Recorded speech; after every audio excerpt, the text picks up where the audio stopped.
আজই ডাউনলোড করুন আর এনজয় করুন আপনার পছন্দের শো। মেয়ের বয়স 5 বছর, আমার ছেলের বয়স 1 বছর। আমার স্বামীর জব চলে গেছে, মানে কি করে মানুষ করব সেই চিন্তা করেছিলাম। জীবনের প্রতিটা পর্বেই এক একজন মেয়ে হয়ে ওঠে এক একজন যোদ্ধা। সকাল থেকে রাত সংসার, কাজ, স্বপ্ন আর দায়িত্বের হাজার চাপের মাঝেও তারা হেসে যায়, লড়ে যায়, তবুও থেমে যায় না। আজকের পর্বে আমরা পেয়েছি এমন কিছু অনন্যা দিদিদের যাদের এগিয়ে চলার গল্প আজকে আমরা শুনবো। সবাই উপস্থিত, আমরা সকলের সাথে পরিচয় করবো। সরিতা 5,000 টাকা দিয়ে ব্যবসা শুরু করেছিলে কত বছর আগে? আমি 2010-এ আমার ছেলে হয়, 2012-তে শুরু করেছি ব্যবসা। তো বেশি দিন নয়, মানে 12 বছর মতো। 2012-তে। তো হঠাৎ করে কেন মনে হলো ব্যবসা করবে? হঠাৎ করে মনে হলো, আমার হাজবেন্ড একটা প্রাইভেট জব করতেন, স্যালারি খুব কম ছিল। স্যালারি কম ছিল মানে আমাদের ওয়েস্ট বেঙ্গলে বাইরে করতাম, প্রথমে 2 বছর বাইরে হয়ে গিয়েছিলাম। ওখান থেকে ট্রান্সফার হয়েছিল আমাদের ওয়েস্ট বেঙ্গলে, পশ্চিমবাংলায়। কিন্তু তারপরে আমাদেরকে এখানে মানে আমাকে থাকার জায়গা দিচ্ছিল নাকি, সেরকম করে ছেলেদের বাড়িতে ছেলে অসুস্থ হচ্ছে, আমি হচ্ছি, বড়কে ডেকে নিচ্ছি দেখাশোনার জন্য। তারপরে এরকম করতে করতে বেতনগুলো কাটা যাচ্ছে, 3,500 টাকা বেতন ছিল। তারপর বেতন যদি কেটে নেয় ওখান থেকে, তাহলে আমরা খাবো কি?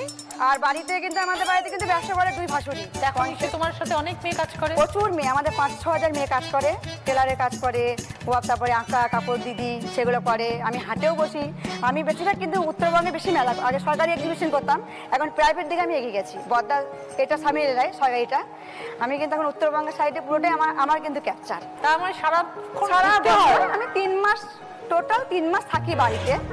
আর আমাকে জার্নি করতে হয়, ছেলে এখন মিশনে পড়ে, সেখান থেকে আমি যেখানে থাকি আমাকে 15 দিনের মধ্যে একবার আসতে হয় ছেলেকে কিন্তু দেখার জন্য। জার্নি আমি কষ্ট হলেও আমাকে রাজ্যে আসতে হয়। যেটুকু আমি বাইরে থাকি, তারপর যদি বাড়ি চলে আসি এটা হাটে বসি, সোনাঝুরি হাটে আমাদের দোকান আছে। তারপর যদি আমাদের একটা ওয়েবসাইট খোলা হয়েছে IND লুমস বলে, ওটা আমি ইনস্টাগ্রাম বা এতে পাবেন ওয়েবসাইটে, ওখান থেকে আপনারা কেনাকাটা করতে পারবেন। খুব ভালো। আর প্রত্যেকটা মাল দিদি এখন আমরা হোলসেল করি দিদি, আমাদের কাছ থেকে নিয়ে 10-12 হাজার মেয়ে এখন ব্যবসা অবধি করে। যেমন এই শাড়িগুলো যেমন আমরা বাড়িতেই বানাই, এগুলো আমরা 12,500 টাকা দিই, পিওর তসরের ওপরে এই শাড়িটা।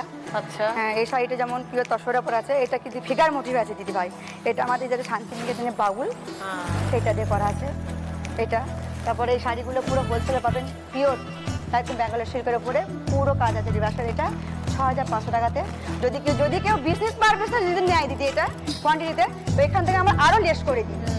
তারপরে আমার যেমন কুর্তি আছে 50 থেকে 60 রকম, প্রত্যেকটা হোলসেল রেট দিই বিজনেস করার জন্য। আর সব থেকে অবদান আছে দিদি আমার বড় ভাসুরের, মানে বদ্দা, ওনাকে তো ভাসুর বলি না, দাদাই বলি, উনি স্টেজেও আছেন। নমস্কার। আমাদের এই প্ল্যাটফর্মে আসার যেটা আমি দাঁড়িয়ে আছি, যেখানে এখন 50 থেকে 60 লাখ টাকা যেটা আমি ব্যালেন্স তৈরি করেছি এত অল্প দিনের মধ্যে, তার জন্য কিন্তু আমার বড় ভাসুরের প্রচণ্ড হাত আছে। টুম্পা, তোমার ছাতার ব্যবসা। হ্যাঁ দিদি নমস্কার। কিভাবে শুরু হলো এই ব্যবসা? হ্যাঁ দিদি, আমাকে আমার মানে বাপের বাড়ির অবস্থা খুবই ভালো ছিল না, আর্থিক অবস্থা, কিন্তু আমাকে খুব ছোট বয়সে বিয়ে দেয়। আমার স্বামী একটা জব করতো, একটা কারণেতে জবটা চলে গেছিলো। তখন আমার মেয়ের বয়স 5 বছর, আমার ছেলের বয়স 1 বছর। আমার স্বামীর জব চলে গেছে, মানে কি করে মানুষ করব সেই চিন্তা করেছিলাম। দিদি পাশে সবাইকে বলতাম যে আমি কি করে সংসার চালাবো।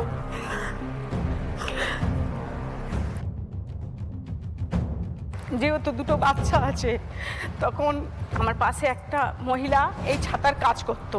সে বললো, তোর যেখানে এত অভাব, তাহলে তুই ঘরে বসে, বাচ্চা যেহেতু 1 বছর, বাইরে তো যেতে পারবি না, তাহলে এক কাজ কর, তুই ঘরে বসে একটু এই কাজটা শিখে নিয়ে ঘরে বসে করে যদি তুই মানে ইয়ে করতে পারিস, 2-4টে লোক খাটালে কিন্তু তোর একটা ইনকাম হবে। তা আমি বললাম ঠিক আছে, আমি তাহলে এই কাজটাই শুরু করব বলে দিদি আমি প্রথম মানে অল্প অল্প করে মাল নিয়ে নিজে করতাম। ছাতা বানাতে শিখলে? হ্যাঁ, ছাতা বানাতে শিখলাম, শিখে দেখছি ভালো ইনকাম করতে পারছি। তখন এবারে আমি ভাবলাম যে তাহলে এরম যদি আমি এতটা করি, আরও যদি 5টা মেয়ে আমি দিতে পারি, তাহলে সেই 5টা মেয়েরও মানে সফলতা হবে, আমারও কিছু ইনকাম আসবে, আর আমার তাহলে আমি হাজব্যান্ডের হাতে কিছু টাকা দিতে পারবো, আমার সংসারটা, আমার বাচ্চাটা আমি ভালোভাবে মানুষ করতে পারবো। কিন্তু ছাতা বানানো শিখতেও তো হবে, তুই তো জানতে না? শিখতে তো সময় লাগে। না, বেশিক্ষণ সময় লাগে না, মানে 5 মিনিট দেখলে শিখে যাবে। একবার যদি সেলাইটা শুধু দেখে নেয়, নিলেই শিখে যাবে। বলে ওর কাছ থেকে আমি ওই অল্প অল্প 1 ডজন 2 ডজন মাল আনতে এবারে আমি 10 ডজন 20 ডজন মাল আনতাম, 50 ডজনও মাল এনেছি, নিজেই করেছি। 50 ডজন মাল মিনিমাম 10 দিনে তুলে দিয়েছি। এইভাবে মাল করতাম, করতে করতে এবার পাড়ার লোকও বললে আমাকে একটু শিখিয়ে দেবে, তাহলে আমরা তোমার থেকে মালটা নিয়ে আমরা একটু করবো বলে সেই ইয়ে করে এবারে 2 জন 4 জন করতে করতে করতে করতে দিদি এখন আমার কাছে 15 জন কাজ করে। খুব ভালো, ভালো থেকো, আনন্দে থেকো এইভাবেই টুম্পা। ঠিক আছে। কাজলি, লেডিস গার্মেন্টসের ব্যবসা তোমার কিভাবে শুরু হলো? আমি নদীয়ার শান্তিপুরে আমার বাড়ি ছিল, দিয়ে আমার হচ্ছে 6টা ভাই বোন আমরা, দিয়ে আমাদের অবস্থা খুবই খারাপ ছিল। আমার বাবা সেইভাবে কাজ করতেন না। আমার যখন 12 বছর মতো বয়স তখন আমার মা মারা যায়। হ্যাঁ, তখন থেকে আমার জার্নি শুরু। আমি মেজো, আমার পরে আরও 4টে ভাই বোন। আমার ছোটো বোনটা 1.5 বছর বয়স, তখন আমার মা মারা গেল। তখন আমার পরে আগের দিদি যে 3 বছর বাদে আমি বিয়ে দিলাম দিদির, কাজ বুনতাম, তাঁতের কাজ করতাম, বাবা সেইভাবে কাজ করতো না বলে দিয়ে তারপর 3 বছর বাদে আমি বিয়ে করি। আবার শ্বশুর বাড়ি গিয়ে দেখছি আরও অবস্থা খারাপ। স্বামী সেইভাবে, তখন তো বুঝতে পারিনি, স্বামী সেইভাবে কাজও করতো না, যা কাজ করতো 20 টাকা 15 টাকা পেত। কি হবে, 29 বছর আগের ঘটনা। দিয়ে ওইভাবে তো হতে পারে না, চলতে পারে না। 1 বছরের মধ্যে ছেলে হলো আমার, তখন তো আমি দেখছি তো এইভাবে তো চলবে না।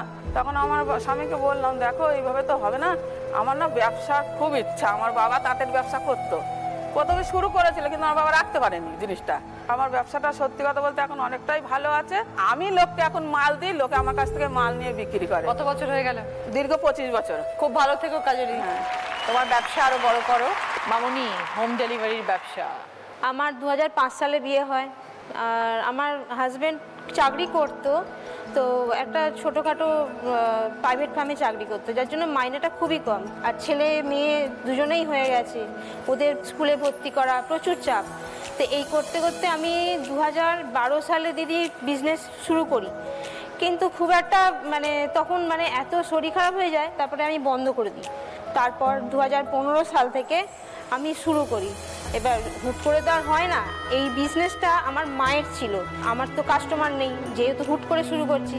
তো মাকে বললাম, মা 2-3টে কাস্টমার দিল, বললো থাক, ওদের দিতে শুরু কর। তো স্টার্ট করলাম। কি খাবার, নিজের ইচ্ছে মতন? নিজের ইচ্ছে মতন বলতে দিদি রেগুলার আমাদের 2টো করে সবজি, ডাল, ভাত, চাটনি এটা হয়, তার সাথে মাছ থাকে। কতজনের? এখন আপাতত 50 থেকে 55 জনের মতন খাবার হচ্ছে রেগুলার। আচ্ছা, এটা ফিক্সড মেনু। এরপর যদি কেউ আলাদা করে মেনু অর্ডার দেয়, তখন আমি আর আমার বর দুজনেই কাজ করি, ওই ঠিক ম্যানেজ করে আমি করে দিই, হয়ে যায়। অর্ডার ছাড়ি না দিদি, আমার 8টা থেকে শুরু হয়ে যায় খাবার দেওয়া, সেই মতন আমাকে ভোরবেলা উঠে পড়তে হয়। নাম কি দিয়েছো? তোমার নাম নেই কোনো খাবার? হ্যাঁ, অন্বেষা হোম সার্ভিস আমার মেয়ের নামে নাম। দিদি সবাইকার জন্য খাবার এনেছি, স্পেশালি তোমার জন্য একটু খাবার এনেছি। সবাই খাবো একদম।